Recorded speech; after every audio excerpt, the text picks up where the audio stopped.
ساحرة مرعبة في جود تالنت. وبدأت العرض أصدقائي بتقول أنا النهاردة هعمل لكم المستحيل، أنا هنا عشان أخلي المستحيل حقيقة. والنور ضلم، وقالت إن في سنة 1990 فرنسا كانت مليانة بالأشباح، وراحت وادت لأماندا الكتاب وقالت لها ممكن تيجي معايا، وخدتها ونزلت أوضة غريبة تحت المسرح. شافت الصورة ولقيت مكتوب عليها رحلة سنة 1960. بعد كده قالت لها افتح الكتاب وقري الكلام اللي انا معلمه عليه بالاحمر.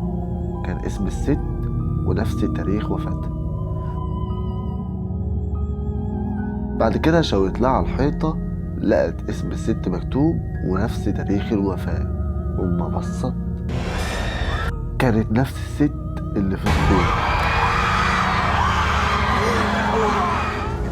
وما جيت ترجع للمسرح تاني.